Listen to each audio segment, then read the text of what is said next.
babaeng to? Siya ang pinakamayamang babae sa buong Pilipinas. Number 1 sa listahan ng mga bilyonaryo. Kaya naman nag-viral siya nung nakita siyang matyagang naghihintay sa linya ng airport. No special treatment. Siya si Teresita C. Gaano ba talaga siya kayaman? Behind her name is the title of Asia's Best CEO, Best Retail Banker, 50 Most Powerful Woman in the World, 50 Power Businesswoman, and lastly, Philippines Richest Woman. Si Teresita Tan C. Coson, aka Tessie C, maybe it does ring a bell for you kasi siya lang naman ang panganay na babae ni late Henry C. na founder ng SM. At the age of 8, sinasama na siya ng kanyang ama na magbenta ng sapatos noon. In fact, ang isang advice pa ni Henry C. ay piliin lang ang diskarte kaysa sa diploma. Kaya sa murang edad, talagang mulat na sa business si Madam Tessie. And now, syempre isa na siya sa maswerteng tagapagmana ng napakalaki nilang negosyo. Tara, tingnan natin kung gaano talaga kayaman si Teresita C.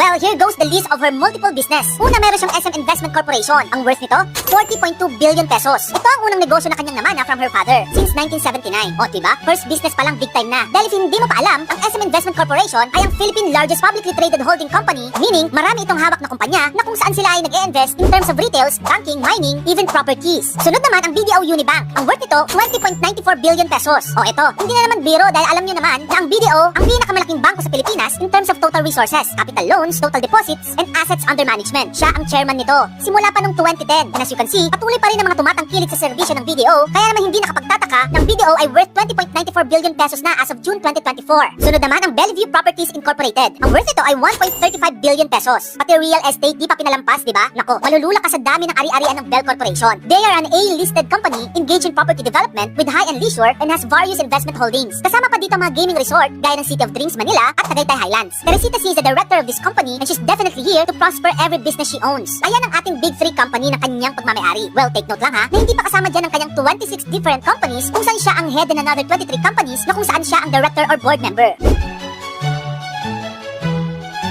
And of course, kung siya ang pinakamayamang babae sa Pilipinas, syempre bida ang malawak ng pagmamayari ng mga prime properties. Malamang kasama din sa mga assets niya ang luxurious residential properties both locally and internationally. Pero disclaimer lamang, na walang masyadong nakalantad sa publiko na specific wealth ni Madam. Ganun siya ka-private. Kaya di mo na lang talaga aakalain na ang isang Teresita C na nakita natin na nakapila sa airport ay bilyong-bilyong piso ang nasa bangko niya.